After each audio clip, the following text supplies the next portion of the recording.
Olá, o Na Real na TV de hoje entrevista a economista Alessandra Ribeiro, que é da Tendências Consultoria. Olá, Alessandra, tudo bem? Tudo bem, é um prazer. Alessandra, há alguma divergência entre os, digamos, analistas da economia brasileira? A maioria é mais ou menos otimista, mas a divergência é o seguinte: quando a economia brasileira vai voltar realmente a retomar o crescimento de forma sustentável? Alguns acham que demora, outros acham que já está começando. Qual é a sua opinião sobre isso? Essa é uma boa pergunta de fato. E a nossa avaliação na Tendências é que o fundo do poço ainda não chegou, mas pelo menos nós agora conseguimos vê-lo, né? Então, nesse sentido, a nossa avaliação é que a economia deve ter fechado o segundo trimestre ainda com contração. O terceiro trimestre ainda é um trimestre de contração da atividade econômica e só no quarto trimestre deste ano é que nós veremos um ligeiro crescimento que vai ganhando alguma força ao longo de 2017. Inclusive, a nossa expectativa é que a economia feche 2017 com um crescimento de 1,2%. O que é fraco, né? Relativamente fraco após 3 anos de dificuldade, né? Porque em 2014 a economia brasileira não cresceu nada, né? 2015 teve uma contração próxima a 4 e esse ano deve fechar ainda com uma contração na casa de 3,5. Então acho que é isso, assim, a partir do finalzinho do ano é que nós podemos esperar uma trajetória de recuperação gradual. Essa é a nossa avaliação. E essa recuperação começará por onde será puxada? Por quê? Por quais setores? Isso, essa também. Do ponto de vista da demanda, né, assim, quais os setores que devem dar um pouco esse dinamismo? O setor externo, né, nós já vemos isso nos dados, as exportações reagindo gradualmente, uma queda ainda muito forte das importações em linha com toda a contração da atividade econômica, então o setor externo é um primeiro motor. E o segundo motor nós esperamos que sejam os investimentos. Por isso que de maneira muito gradual, porque os investimentos não vão aumentar assim de uma hora para outra, um ritmo muito forte, porque a economia tem muita capacidade ociosa, né, dada toda essa crise dos últimos trimestres. Então os investimentos vão voltar muito devagarzinho, mas esses são os dois motores que devem movimentar a economia. Agora, Alessandra, qual o reflexo disso mais imediato sobre emprego e renda? Quando vocês estão prevendo o início da recuperação do emprego? Ou melhor, o início do fim da queda do emprego e da renda? Porque isso ainda está aparecendo muito claramente em todas as estatísticas que têm surgido nos últimos dias. Justamente. O mercado de trabalho, ele é o último a reagir no sentido de entrar na crise, né? Então, é sempre o último a reagir. O que nós vimos? A economia brasileira sofrendo desde 2014 e uma piora mais significativa no emprego desde meados do ano passado para cá. Infelizmente, para a volta também é verdade, o mercado de trabalho ele é o último a reagir. Então, a atividade econômica tem que se recuperar um pouco, né? Essa atividade mais fortalecida tem que se consolidar e daí é que nós veremos o efeito em emprego. Então, nesse sentido, nós não somos muito otimistas em relação ao emprego ao longo dos próximos trimestres e nem em 2017. Nós estimamos na Tendências que a taxa de desemprego vai ficar ainda na casa de 13% o ano que vem, com queda de renda ainda próxima a 1% em termos reais. Os primeiros efeitos para emprego e renda devem vir somente em 2018. Então, infelizmente, para o mercado de trabalho, a notícia ainda é ruim. Agora é uma notícia ruim, diria até desastrosa para o trabalhador, para quem está na vida, mas ela é também um problema sério para o universo político.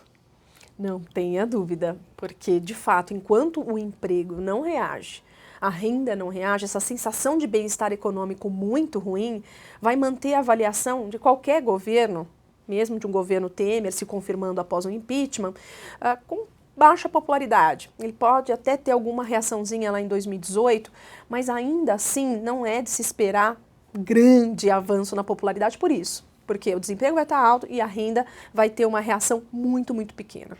Agora, Alessandra, então, sob esse ponto de vista, eu diria o seguinte: as pessoas que estão com a expectativa menos otimista, né, porque tem digamos, quem está na oposição ao governo não está nada otimista. Mas quem não está na oposição, está analisando, é o que nós falamos. Tem gente que está mais otimista, outros menos otimistas. Esses que estão menos otimistas, eles observam e essa falta de otimismo maior deles vem exatamente ligada à questão política, ou seja, as dificuldades que se vê para o governo aprovar no Congresso as medidas que são essenciais para ele cumprir a meta dele de, primeiro, melhorar a questão do déficit público e daí poder, então, combater a inflação, diminuir juros, do jeito que é necessário para a economia retomada do investimento. Como é que você está vendo desse ponto de vista, esse gargalo político?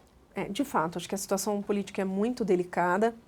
E se nós avaliarmos as últimas pesquisas de opinião em relação ao governo Temer, nós percebemos que o capital político dele, de fato, é muito baixo, né? A popularidade ainda ao redor de 13%, tão baixa quanto era, inclusive, da presidente Dilma na última pesquisa avaliada.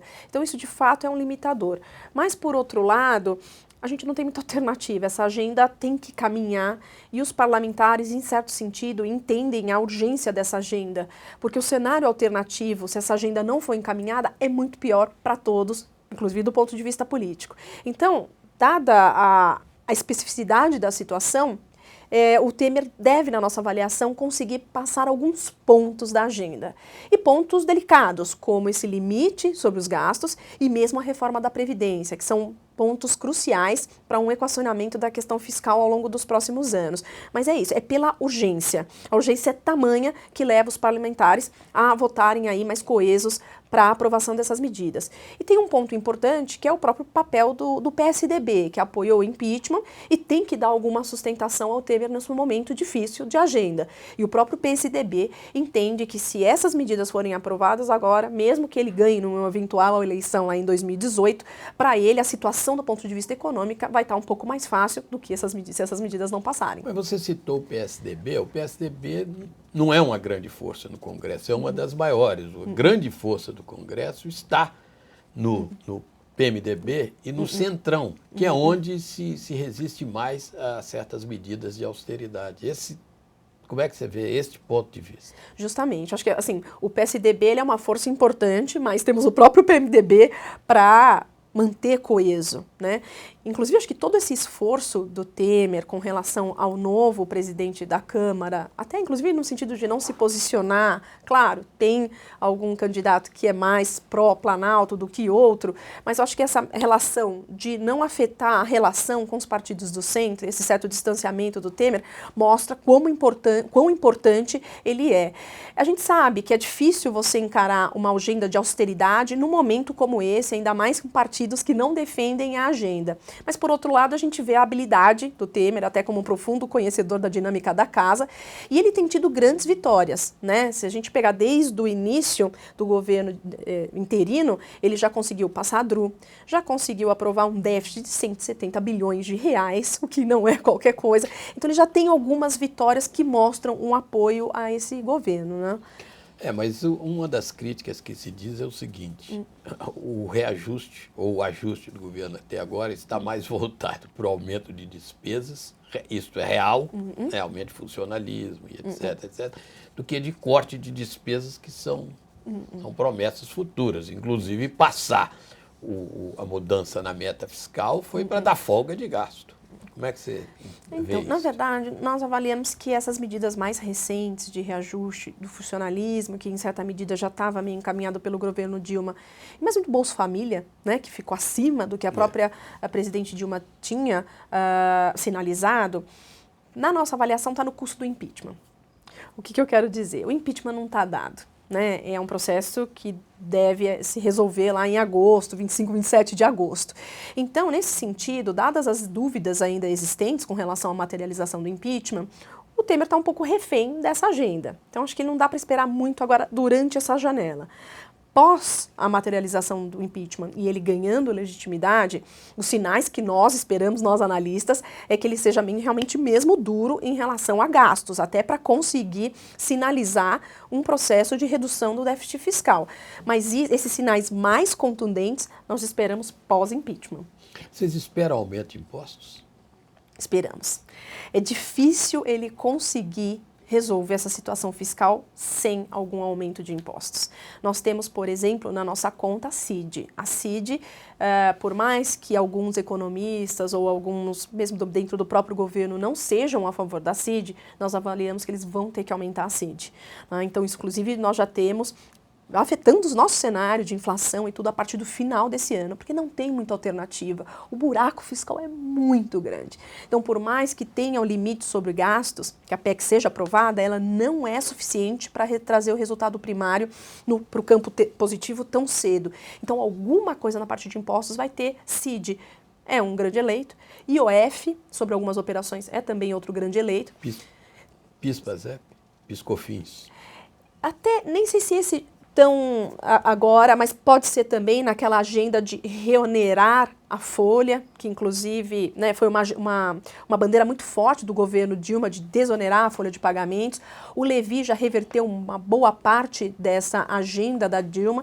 Eu acho que pode ter o encaminhamento, né, de reverter ainda mais, mas eu diria também que outros impostos, como por exemplo juros sobre capital próprio, recaindo aí sobre algumas empresas. Então, acho que esses são alguns impostos que devem sim ser alterados. Mas como reonerar a folha? Volto a uma pergunta anterior, com essa situação de o emprego ainda mal.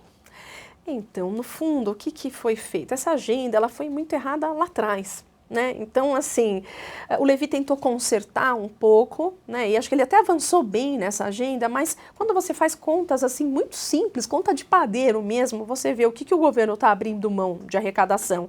E os empregos que foram gerados, o custo de cada emprego é brutal. É melhor você dar uma parte desse dinheiro diretamente para o trabalhador e economizar o resto. Então, foi um programa mínima, assim, que não foi muito bem pensado, essa é a bela da verdade, e com custo muito alto, né? Então, assim, acho que é uma agenda para levar para frente. É claro que o emprego está difícil, mas assim, como que você consegue equacionar essa questão do emprego, sinalizando firmemente que você vai endereçar a questão fiscal para a confiança se recuperar e isso trazer dinamismo para a economia. E, paralelamente, o que o governo tem que fazer? Ele tem que ajudar os investimentos, que é isso que vai trazer também força para a economia e para o emprego. Então, concessões, mesmo a parte de privatizações, aproveitar para vender ativos públicos, que isso sim é que tem um grande poder de impactar emprego. O governo, aliás, essa é outra questão que se coloca. O governo, quando apresentou a semana passada, o ministro da Fazenda, a meta fiscal de 2017, né, para o governo federal, déficit 139 bi, ele está calculando aí receitas extraordinárias, né, que não são as receitas normais, de 55 bilhões. Né? Aí você já falou que isso aí vai incluir naturalmente aumento de imposto. É isso, mas também ele está apostando muito nisso que você fala, privatização, concessão de serviços e outras coisas nessa linha. É possível chegar aos números que ele quer chegar? A privatização pode deslanchar? Com o quadro que você falou também, o investimento ainda retraído? Com o aumento de impostos, sim. Por isso que a gente acha que vai ter que ter algum aumento de imposto.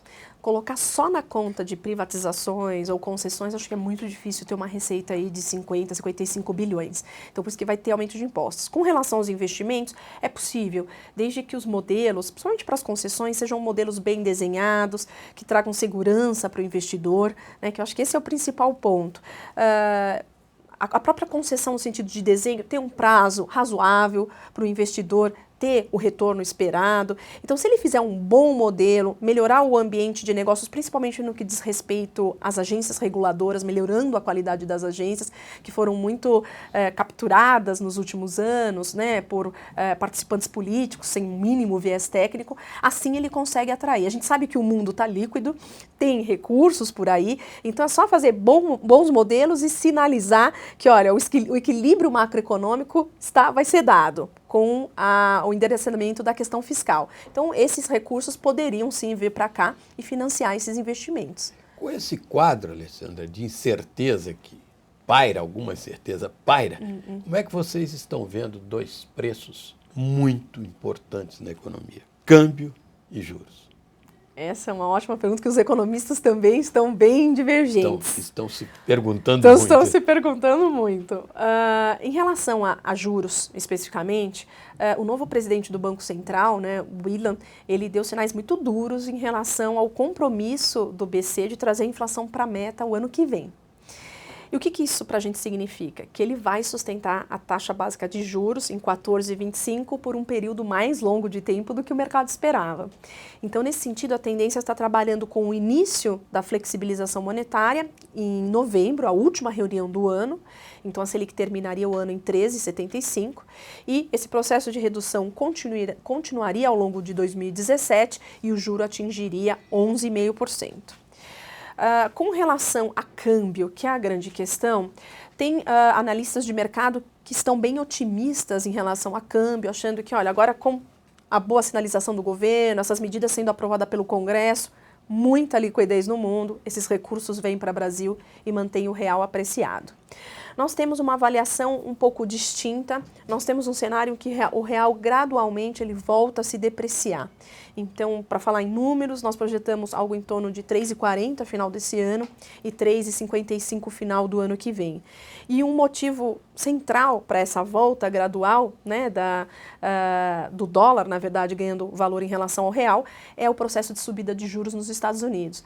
Nós não temos a avaliação de que a economia americana está extremamente fraca e o Banco Central lá não vai subir juros. A gente acha que gradualmente ele começa a subir juros já no finalzinho desse ano, começo do ano que vem, e isso impõe pressão sobre o real. Tudo isso bate com uma previsível, ou além de torcida também, queda da inflação?